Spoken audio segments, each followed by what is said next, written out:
ನಮಸ್ಕಾರ ವೀಕ್ಷಕರೇ, 30 minutes 30 news ವಿಶೇಷ ಬುಲೆಟಿನ್ಗೆ ಸ್ವಾಗತ. ನಾನು ಶರ್ಮಿತಾ ಶೆಟ್ಟಿ. ನನ್ನ ಸುತ್ತಮುತ್ತ ಯಾರೂ ಇಲ್ಲ, ನ್ಯೂಸ್ ಓದಬೇಕು ಅನ್ನೋ ಕಾರಣಕ್ಕೆ ಮಾತ್ರ ಈ ಮಾಸ್ಕ್ ಅನ್ನು ತೆಗೆದಿದ್ದೀನಿ. ಕೊರೋನಾ 2ನೇ ಅಲೆಯಲ್ಲಿ ಸೋಂಕಿನ ಸಂಖ್ಯೆ ಕಡಿಮೆ ಆಗ್ತಿದೆ ಅಂತ ಮತ್ತೆ ಅನ್ಲಾಕ್ ಆಗ್ತಿದೆ ಅಂತ ದಯವಿಟ್ಟು ನಿರ್ಲಕ್ಷ್ಯ ಮಾಡಕ್ ಹೋಗ್ಬೇಡಿ. 3ನೇ ಅಲೆ ಮನೆ ಬಾಗ್ಲಲ್ಲಿ ಬಂದು ನಿಂತಿದೆ. ಅದನ್ನ ಅವಾಯ್ಡ್ ಮಾಡಬೇಕು ಅಂತಂದ್ರೆ ಕೋವಿಡ್ ಅಪ್ರಾಪ್ರಿಯೇಟ್ ಬಿಹೇವಿಯರ್ ಅನ್ನ ಚಾಚು ತಪ್ಪದೆ ಪಾಲನೆ ಮಾಡಬೇಕಾಗುತ್ತೆ. ಪ್ರಮುಖ 30 ಸುದ್ದಿಯನ್ನ ಇದೀಗ ಒಂದೊಂದಾಗಿ ನೋಡ್ತಾ ಹೋಗೋಣ. ಸಿಎಂ ಪುತ್ರ ಬಿವೈ ವಿಜಯೇಂದ್ರ ನೀಡಿದ ದೂರಿನ ಆಧಾರದ ಮೇಲೆ ಸಚಿವ ಶ್ರೀರಾಮುಲು ಪಿಎ ರಾಜಣ್ಣನನ್ನ ಸಿಸಿಬಿ ಪೊಲೀಸರು ವಿಚಾರಣೆ ಮಾಡಿ ಬಿಟ್ಟು ಕಳಿಸಿದ್ದಾರೆ. ರಾಮುಲು ರಾಜಣ್ಣ ಹೆಸರನ್ನ ಸಿಎಂ ಹೆಸರನ್ನೆಲ್ಲ ದುರ್ಬಳಕೆ ಮಾಡಿಕೊಳ್ತಿದ್ದಾನೆ ಅಂತ ಆರೋಪ ಇದೆ. ಈ ಬಗ್ಗೆ ತನಿಖೆ ನಡೆಸಿ ಅಂತ ವಿಜಯೇಂದ್ರ ಸಿಸಿಬಿಗೆ ದೂರನ್ನ ಕೊಟ್ಟಿದ್ರು. ಈ ಸಂಬಂಧ ಸಾಕ್ಷ್ಯ ಸಂಗ್ರಹಿಸಿದಂತ ಪೊಲೀಸರು ರಾಮುಲು ಆಪ್ತ ರಾಜಣ್ಣನನ್ನ ವಶಕ್ಕೆ ಪಡೆದಿದ್ರು. ನಿನ್ನೆ ರಾತ್ರಿಯಿಂದ ಇವತ್ತು ಮಧ್ಯಾಹ್ನದ ತನಕ ಆಡುಗೋಡಿ ಟೆಕ್ನಿಕಲ್ ಸೆಲ್ನಲ್ಲಿ ಮಹತ್ವದ ವಿಚಾರಣೆಯನ್ನು ನಡೆಸಿದ್ದಾರೆ. ಅಲ್ಲದೆ ರಾಜಣ್ಣನ ವಾಯ್ಸ್ ಸ್ಯಾಂಪಲ್ ಹಾಗೂ ಫೋನ್ ಸಂಭಾಷಣೆ ಆಡಿಯೋ ಸ್ಯಾಂಪಲ್ ಅನ್ನು ಸಂಗ್ರಹಿಸಿ ಎಫ್ಎಸ್ಎಲ್ಗೆ ರವಾನಿಸುವುದಕ್ಕೆ ಸಿದ್ಧತೆಯನ್ನು ನಡೆಸಿದ್ದಾರೆ. ಇನ್ನು ರಾಜಣ್ಣನನ್ನ ವಶಕ್ಕೆ ಪಡೆದು ವಿಚಾರಣೆ ಮಾಡಿದ್ದಕ್ಕೆ ಫುಲ್ ಗರಂ ಆಗಿದ್ದಾರೆ ಸಚಿವ ಶ್ರೀರಾಮುಲು. ವಿಜಯೇಂದ್ರ ವಿರುದ್ಧ ಸಿಟ್ಟಾಗಿದ್ದು ಆಪ್ತರ ಬಳಿ ಆಕ್ರೋಶವನ್ನ ವ್ಯಕ್ತಪಡಿಸಿದ್ದಾರಂತೆ. ಈ ಬಗ್ಗೆ ಪ್ರತಿಕ್ರಿಯೆ ನೀಡಿರುವಂತ ಸಚಿವ ಶ್ರೀರಾಮುಲು, ರಾಜಣ್ಣ ನನಗೆ ಗೊತ್ತಿರುವಂತ ಹುಡುಗ, ಆದ್ರೆ ನನ್ನ ಪಿಎ ಅಲ್ಲ. ಏನಾಗಿದೆ ಅನ್ನೋ ಬಗ್ಗೆ ಮಾಹಿತಿ ನನಗಿಲ್ಲ. ಈ ಬಗ್ಗೆ ವಿಜಯೇಂದ್ರ ಜೊತೆ ನಾನು ಮಾತಾಡ್ತೀನಿ. ತಪ್ಪು ಮಾಡಿದ್ರೆ ಖಂಡಿತ ಕ್ರಮ ಆಗಬೇಕು. ಮೊದಲೇ ಗೊತ್ತಿದ್ರೆ ನಾನು ವಿಜಯೇಂದ್ರ ಜೊತೆ ಮಾತನಾಡ್ತಾ ಇದ್ದೆ. ಈಗ ಎಫ್ಐಆರ್ ಆಗಿದೆ, ತನಿಖೆ ನಡೀತಾ ಇದೆ ಅಂತ ರಾಮುಲು ಹೇಳಿದ್ದಾರೆ. ಈ ಸುದ್ದಿಯನ್ನು ಮಾಧ್ಯಮಗಳಲ್ಲಿ ನಾನು ಗಮನಿಸ್ತಾ ಇದ್ದೆ. ರಾಜು ವಿಚಾರದಲ್ಲಿ ನನಗೆ ಗೊತ್ತಿರುವಂಥ ಹುಡುಗ, ಆಲ್ರೆಡಿ ತನಿಖೆ ನಡೀತಾ ಇದೆ. ತನಿಖೆ ಮುಗಿದ ನಂತರ ಯಾರು ತಪ್ಪಿತಸ್ಥರು, ಏನು ತಪ್ಪು ಮಾಡಿದಾರ, ತಪ್ಪಿತಸ್ಥರಿಗೆ ಏನು ಪನಿಷ್ಮೆಂಟ್ ಅನ್ನು ಕೊಡಬೇಕು, ಎಲ್ಲ ಕೂಡ ಕಾನೂನು ಕೊಡುವಂಥ ಕೆಲಸ ಮಾಡ್ತೀನಿ. ನಾನು ವಿಜೇಂದ್ರ ಅವ್ರ ಹತ್ರ ಮಾತಾಡ್ತೀನಿ, ಮುಖ್ಯಮಂತ್ರಿಗಳ ಜೊತೆಯಲ್ಲಿ ಕೂಡ ನಾನು ಚರ್ಚೆ ಮಾಡ್ತೀನಿ. ಇನ್ನು ಶ್ರೀರಾಮುಲು ಆಪ್ತನ ವಿಚಾರಣೆ ಬಗ್ಗೆ ಸಿಎಂ ಪುತ್ರ ಬಿವೈ ವಿಜಯೇಂದ್ರ ಟ್ವೀಟ್ ಅನ್ನು ಮಾಡಿದ್ದಾರೆ. ಸಾರ್ವಜನಿಕರು ಮೋಸ ಹೋಗಬಾರದು ಅನ್ನೋ ಹಿತದೃಷ್ಟಿ ಹಾಗೂ ನನ್ನ ವ್ಯಕ್ತಿತ್ವ ರಕ್ಷಣೆಗಾಗಿ ನಾನು ದೂರನ್ನ ಕೊಟ್ಟಿದ್ದೀನಿ. ಇದರ ಆಧಾರದ ಮೇಲೆ ಪೊಲೀಸರು ಕ್ರಮವನ್ನ ತೆಗೆದುಕೊಂಡಿದ್ದಾರೆ. ನನ್ನನ್ನೂ ಸೇರಿದಂತೆ ಯಾರೇ ಆಗಲಿ ಸಾರ್ವಜನಿಕ ಕ್ಷೇತ್ರದಲ್ಲಿ ಇರೋರ ಹೆಸರನ್ನ ದುರ್ಬಳಕೆ ಮಾಡಿಕೊಂಡು ವಂಚನೆ ಮಾಡಬಾರದು. ಸಮಾಜ ಎಚ್ಚರದಿಂದ ಇರಬೇಕು ಅಂತ ಟ್ವಿಟರ್ನಲ್ಲಿ ಸಿಎಂ ಪುತ್ರ ವಿಜಯೇಂದ್ರ ಉಲ್ಲೇಖವನ್ನ ಮಾಡಿದ್ದಾರೆ. ಇನ್ನು ಶ್ರೀರಾಮುಲು ಪಿಎ ವಿಚಾರಣೆ ಸಂಬಂಧ ಪ್ರತಿಪಕ್ಷ ನಾಯಕ ಸಿದ್ದರಾಮಯ್ಯ ಪ್ರತಿಕ್ರಿಯೆಯನ್ನ ಕೊಟ್ಟಿದ್ದಾರೆ. ಬೆಂಗಳೂರಲ್ಲಿ ಮಾತನಾಡಿರುವಂತಹ ಸಿದ್ದರಾಮಯ್ಯ, ಲಂಚ ಯಾರೇ ತಗೊಳ್ಳಿ ಅವ್ರ ಮೇಲೆ ಕ್ರಮ ಕೈಗೊಳ್ಳಬೇಕು ಅಂತ ಒತ್ತಾಯವನ್ನ ಮಾಡಿದ್ದಾರೆ. ಲಂಚ ತಗೊಂಡು ಕೆಲಸ ಮಾಡ್ತಾನೆ ಅಂದ್ರೆ ಹೇಗೆ? ಲಂಚ ತಗೊಂಡ್ರೆ ಕ್ರಮ ಆಗ್ಲೇಬೇಕಲ್ವಾ ಅಂತ ಹೇಳಿದ್ದಾರೆ. ರಾಮುಲು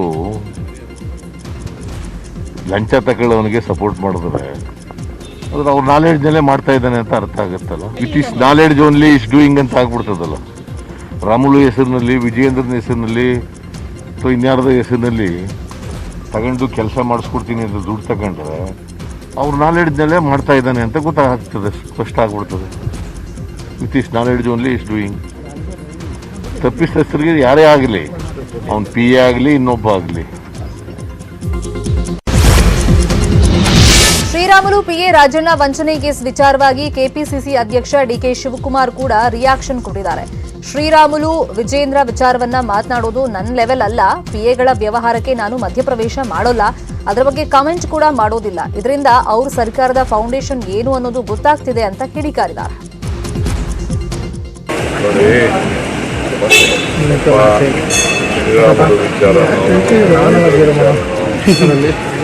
ನನ್ನ ಲೆವೆಲ್ ಅಲ್ಲ. ನಾನು ಆ ಪಿ ಎಗಳದ್ದು ವ್ಯವಹಾರ ಎಲ್ಲ ಗೊತ್ತಾರೆ, ನಾನು ಹೋಗಲ್ಲ. ಅದ್ರ ಬಗ್ಗೆ ಕಾಮೆಂಟ್ ಮಾಡೋಕ್ಕೆ ಹೋಗಲ್ಲ. ಅವರಲ್ಲಿರೋಂಥ ಆಡಳಿತದ ಬಗ್ಗೆ ಪ್ರತಿಬಿಂಬವನ್ನು ನೀವೆಲ್ಲ ಮಾಧ್ಯಮದಲ್ಲೂ ತೋರಿಸ್ತಾ ಇದ್ದೀರಿ, ನಾವು ತಿಳ್ಕೊಳ್ತಾ ಇದ್ದೀವಿ. ಇದು ಸರ್ಕಾರ, ಅವ್ರ ಸರ್ಕಾರ. ಕಾಂಗ್ರೆಸ್ ಅಲ್ಲಿ ಮುಂದಿನ ಸಿಎಂ ಯಾರು ಅನ್ನೋ ಕೂಗು ನಿಲ್ಲೋ ಹಾಗೆ ಕಾಣ್ತಾ ಇಲ್ಲ. ಸಿದ್ದರಾಮಯ್ಯ ಮುಂದಿನ ಸಿಎಂ ಅಂತ ಅಭಿಮಾನಿಗಳು ಜೈಕಾರವನ್ನು ಹಾಕಿದ್ದಾರೆ. ದಾವಣಗೆರೆ ಜಿಲ್ಲೆಯ ಹರಿಹರಕ್ಕೆ ಶಾಸಕ ಎಸ್ ರಾಮಪ್ಪ ಪುತ್ರಿ ಮದುವೆಗೆ ಅಂತ ಸಿದ್ದರಾಮಯ್ಯ ಹೋಗಿದ್ರು. ಕಲ್ಯಾಣ ಮಂಟಪಕ್ಕೆ ಸಿದ್ದರಾಮಯ್ಯ ಬರ್ತಾ ಇದ್ದಂತೆ ಅವರ ಅಭಿಮಾನಿಗಳು ಮುಗಿಬಿದ್ರು. ಮುಂದಿನ ಸಿಎಂ ಸಿದ್ದರಾಮಯ್ಯಗೆ ಜಯವಾಗ್ಲಿ ಅಂತ ಫ್ಯಾನ್ಸ್ ಜೈಕಾರವನ್ನ ಹಾಕಿದ್ದಾರೆ. ಸಾಮಾಜಿಕ ಅಂತರವಿಲ್ಲದೆ ಕೊರೋನಾ ರೂಲ್ಸ್ ಮರೆತು ಜನ ಸೆಲ್ಫಿಗೆ ಮುಗಿಬಿದ್ರು.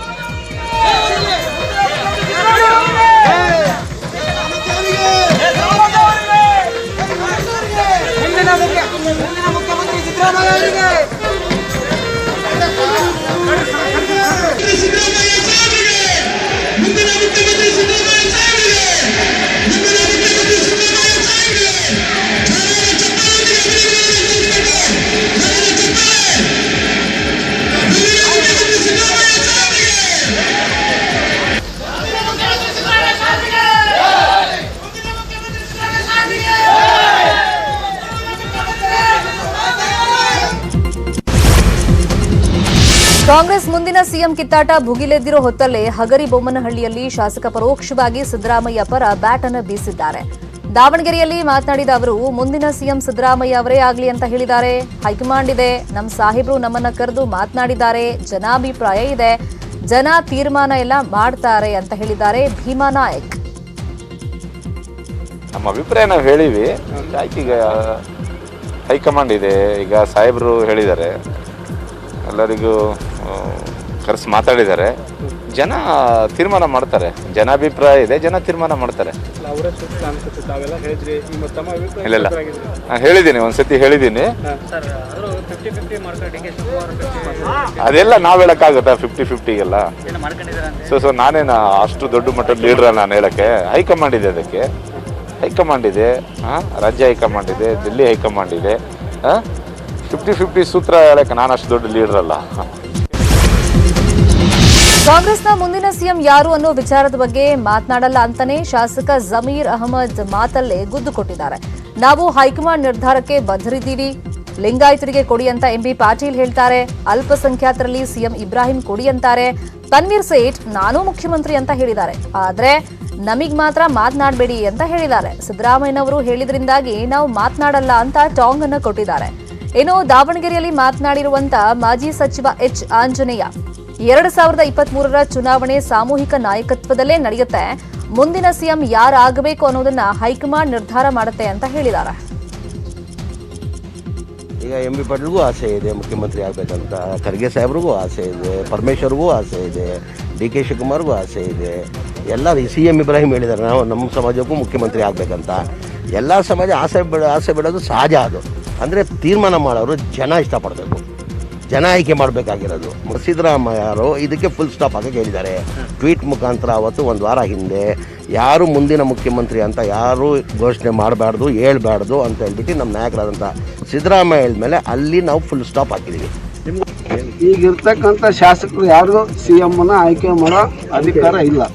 2023 ಅಲ್ಲಿ ನಡೀತಕ್ಕಂಥ ವಿಧಾನಸಭೆಯಲ್ಲಿ ಆಯ್ಕೆ ಮಾಡಿರ್ತಕ್ಕಂಥ ಸದಸ್ಯರು ಏನಿದಾರಲ್ಲ ಅವರು ಬಂದು ಯಾರು ಮುಖ್ಯಮಂತ್ರಿ ಆಗಬೇಕು ಅನ್ನೋ ಅಭಿಪ್ರಾಯವನ್ನು ಹೈಕಮಾಂಡಿಗೆ ಹೇಳ್ತಾರೆ. ಹೈಕಮಾಂಡ್ ಇವರೆಲ್ಲರ ಅಭಿಪ್ರಾಯ ಮತ್ತು ಜನಾದೇಶ ಇದನ್ನೆಲ್ಲವನ್ನು ಕೂಡ ಗಮನದಲ್ಲಿಟ್ಕೊಂಡು ಯಾರು ಸಮರ್ಥರಿದ್ದಾರೆ, ಯಾರು ಈ ರಾಜ್ಯವನ್ನು ನಡೆಸಬಲ್ಲರು ಅಂತಕ್ಕಂಥ ನಾಯಕನನ್ನು ಗುರುತಿಸಿ ಹೈಕಮಾಂಡ್ ನೇಮಕ ಮಾಡ್ತಿದ್ದು ನಮ್ಮ ಸಂಪ್ರದಾಯ. ಈ ಚುನಾವಣೆಯಲ್ಲಿ ಏನಿದೆಯಲ್ಲ ನಾವೆಲ್ಲರೂ ಕೂಡ ಸಾಮೂಹಿಕ ನಾಯಕತ್ವದಲ್ಲಿ ಹೋಗ್ತೀವಿ. ಇನ್ನು ಕಾಂಗ್ರೆಸ್ ಸಿಎಂ ಕುರ್ಚಿ ಕಚ್ಚಾಟದ ಬಗ್ಗೆ ದಾವಣಗೆರೆಯಲ್ಲಿ ಮಾತನಾಡಿರುವಂತ ಮಾಜಿ ಸಿಎಂ ಸಿದ್ದರಾಮಯ್ಯ, ಕಾಂಗ್ರೆಸ್ ಪಕ್ಷದಲ್ಲಿ ಒಂದು ಸಿಸ್ಟಮ್ ಅಂತ ಇದೆ, ಎಲೆಕ್ಷನ್ ನಡೆಯೋದಕ್ಕೆ ಇನ್ನೂ 1.5 ವರ್ಷ ಇದೆ, ಎಲೆಕ್ಷನ್ ಆದ್ಮೇಲೆ ಮೆಜಾರಿಟಿಗೆ ಬರ್ತೀವಿ, ಆಯ್ಕೆಯಾದ ಹೊಸ ಶಾಸಕರು CLP ನಾಯಕನನ್ನ ಆಯ್ಕೆ ಮಾಡ್ತಾರೆ, ಈ ಆಧಾರದ ಮೇಲೆ ಸಿಎಂ ಹೈಕಮಾಂಡ್ ಯಾರು ಅಂತ ಹೇಳ್ಬಿಟ್ಟು ಡಿಸೈಡ್ ಮಾಡುತ್ತೆ, ಹೈಕಮಾಂಡೇ ಇದಕ್ಕೆ ಡಿಸೈಡ್ ಮಾಡುವಂತ ಅಲ್ಟಿಮೇಟ್ ಅಧಿಕಾರ ಇರೋದು ಅಂತ ಕುರ್ಚಿ ವಿವಾದಕ್ಕೆ ಸಿದ್ದು ಬ್ರೇಕ್ ಅನ್ನ ಹಾಕಿದ್ದಾರೆ. ಕಾಂಗ್ರೆಸ್ನಲ್ಲಿ ಒಂದು ಸಿಸ್ಟಮ್ ಇದೆ, ಗೊತ್ತಾಯ್ತಾ? ಇನ್ನು ಎಲೆಕ್ಷನ್ನು 1 ವರ್ಷ 10 ತಿಂಗಳಿದೆ, ಎಲೆಕ್ಷನ್ ಆಗಬೇಕು. ಎಲೆಕ್ಷನ್ ಆದ್ಮೇಲೆ ನಾವು ಮೆಜಾರಿಟಿ ಬರ್ತೀವಿ. ಬಂದ ಮೇಲೆ ಹೊಸ ಶಾಸಕರು ಆಯ್ಕೆ ಆಯ್ತಾರಲ್ಲ, ಅವರು CLP ನಾಯಕನನ್ನ ಆಯ್ಕೆ ಮಾಡ್ತಾರೆ. ಅವರ ಒಪಿನಿಯನ್ ಮೇಲೆ ಹೈಕಮಾಂಡ್ ಅವರು ತೀರ್ಮಾನ ಮಾಡ್ತಾರೆ. This is the procedure. ಯಾರೋ ಒಬ್ರು ಅವ್ರ ಅಭಿಪ್ರಾಯ ಹೇಳ್ಬಿಟ್ಟ ತಕ್ಷಣ ಅದು ಪಕ್ಷ.